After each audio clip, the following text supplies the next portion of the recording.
My husband openly brags to me and the kids about how many women throw themselves at him. Okay. OP. This is OKOP. I'm Samuel Donner. And I'm John Frye. And John, people have been making fun of me recently. They have. It's not acceptable. Yeah, it's kind of rude. I feel bad. They said that my camera is so zoomed in that they can see the back of my throat. And if you could see the back of my throat, you would understand that I don't have any tonsils because I got them taken out when I was like 5. They're honestly, I think they're just jealous of your good oral hygiene. Yeah. And yeah. Maybe they have inflamed the best tonsils. Oral around. The best. Maybe it's just a bunch. No one has better oral. Let the record show. Oral hygiene, that is. Hygiene. Let's keep it clean, guys. Let's keep it clean. That's how we do it. All right. And with that. All right, John, I got a story. A story. Hit me with it, baby. All right. My husband openly brags to me and the kids about how many women throw themselves at him. Kind of something you don't want to brag about. Yeah, I don't know if you're like, kids, you wouldn't believe the dime that was trying to... the broads that are just... that was just throwing themselves. I could have twisted every nipple within a mile radius of this house, but I don't. Maybe we just use all like kids. 1950s terms to describe, like, there was a bunch of broads throwing themselves. Couldn't stop them, you know? I was about to do more 1950s stuff, but then I was just like, okay, this is just it will get sexist very quick. Oh, that's true. I got one though. All right, there's broads throwing themselves at me like Dwight Eisenhower throwing roads on the interstate. Wow. See? Wow, 1950s historical reference. Knowledge. And no one is offended. I'm very impressed. That's like the one thing I remember from AP US history, which was like he invested very heavily in the road infrastructure. Just like this dad's investing in these broads. Investing is salami. Prime salami service. Yummy. All right. My husband and I are expats in a country where the average household considers themselves lucky to make $2,000 to $3,000 a year. So we're talking. Wow, where are they living? Probably like, I don't know, like South America. God, I mean, yeah, that's Africa. Low. For the purpose, I know, and just for reference, like that covers like 2 months rent. Maybe if you're lucky, if you got a deal. Yeah, Sam is the king of deals. I try.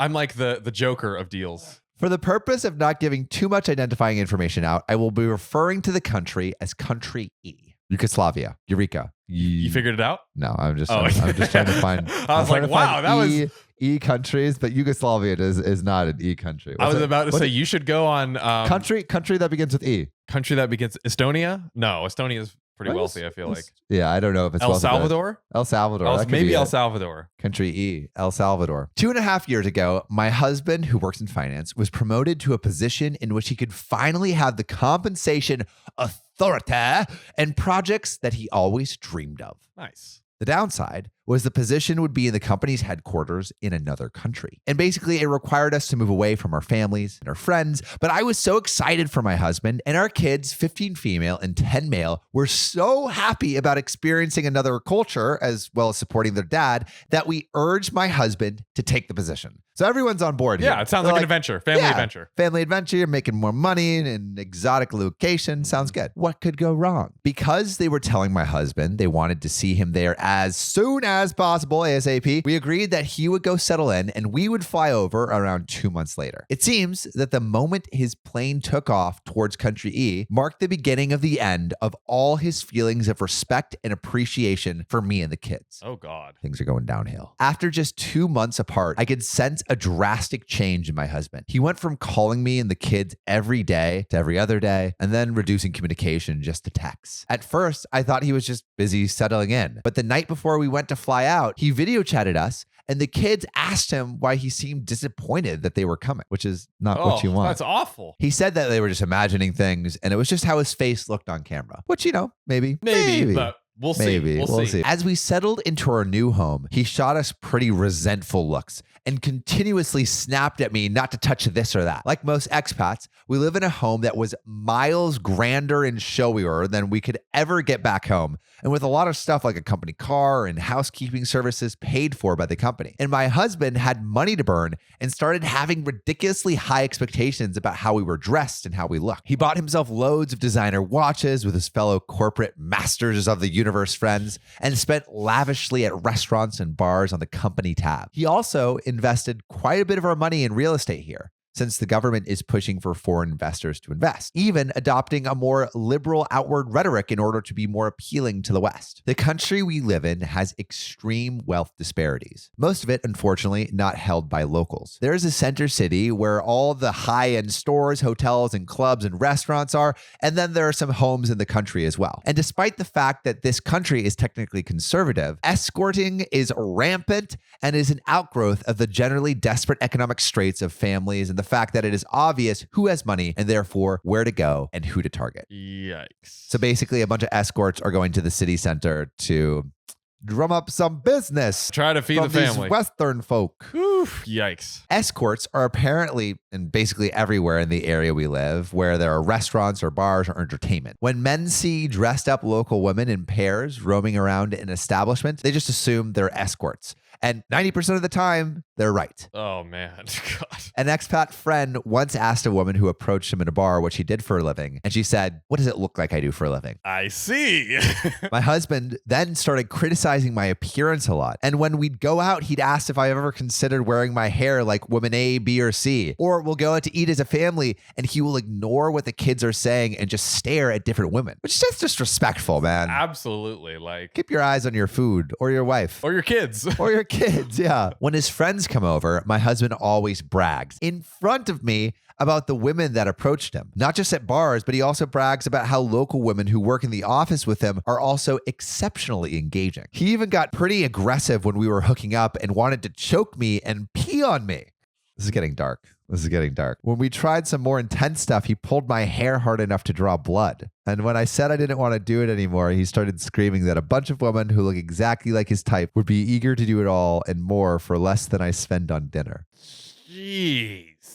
God. Oh, jeez. I'm not having fun. My daughter found a bunch of contacts on his phone that blew up his phone with flirty messages on WhatsApp. And instead of at least pretending to be ashamed for her daughter's sake, he went, "Well, at least your dad's still attractive." How is that supposed to make a kid feel better? Like, yeah, it's like you're cheating on mom. And it's like, your dad's got some pretty good looks. At least that's still good looking. No, that's not how you handle it. And then it turned into a diatribe about how he had to give out the number to one woman because she looked close to tears when he tried to pull away, which likely story, bro. While most women are respectful when a man is with his wife and or family, sometimes it happens where we're at restaurants and hotels and my husband is just like a regular there for dinner. And then women who I assume are also regulars will disregard my presence and give me scornful once-overs. When we were out as a family and my husband sees a woman give his attire an approving once-over, he will smile flirtatiously back and seem to bask in the glow and not pay any attention to me or the kids. And it's like, these are people who just want your money. Like, yeah, bro. This has nothing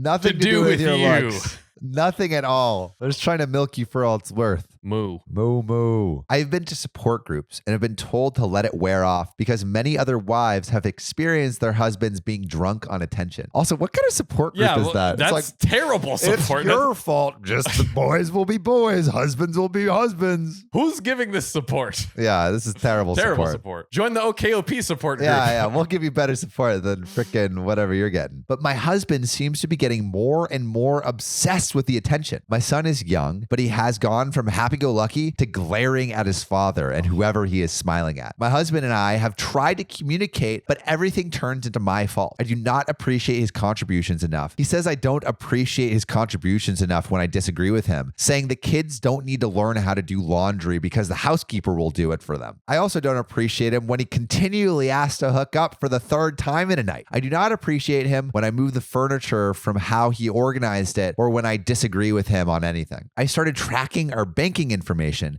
and found out that he made numerous large withdrawals. He denied vehemently that he was seeing escorts and said I seemed jealous and had something against people who escort. It's like, I don't use escorts, but how dare you judge people who use escorts? I don't use them, but you shouldn't judge them. Oh, man. I told him that to the contrary, I feel bad for people who need to put their lives and health at risk like this, and that these people don't have any forms of government assistance. We had a big fight that night, and I went to stay with a friend for the night to cool off. When I came back home, he glared at me and said, "Oh, you're back. What if I don't want you here anymore?" Excuse me? Rude. Excuse me? Rude. I do not know what to do. My support group keeps telling me that he will get off his power trip, but if I leave him, I will likely lose any assets I have here. My kids obviously still have school and love their classmates. I need any advice on how to save my marriage or how to get my husband to stop thinking that I am not enough for him when I haven't changed from when we were not expats. While he respected and appreciated me back at home, he scorns me here. What should I do? Wow.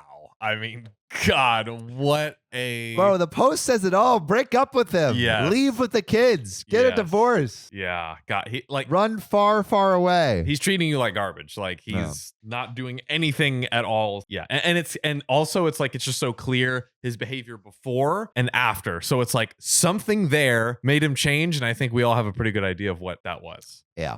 Escorts. Yep. But man, run for the hills, bro. Just like OP, you deserve better. Absolutely. And you know where our listeners should run to, Samuel? Oh, they should run to the OKOP support group, otherwise known as the subscribe button on YouTube, the follow button on Spotify, and the follow button on TikTok. Make sure to support us wherever you can. And then I'd also like to give a special shout out to our very like our growing Patreon base. We really appreciate you. Absolutely. We have a new one as of today. Ayo. We have the OG squad. Kathy Quigley, Keegan Simmons, Desiree Canterbury, Connor Van Buren, Nina Campbell, and newest addition, Will Combs. Will Combs. If you guys want a shout out at the end of the episode, you know what to do. Join the Patreon. Link is in the bio. Please help us make more things. Yes. This is great. This is our pride and joy. Yes, it is. Our lovely love message Yes. to you. Very lovely. Lovely, lovely. Double the lovely. Double the lovely. And we'll see you guys next time.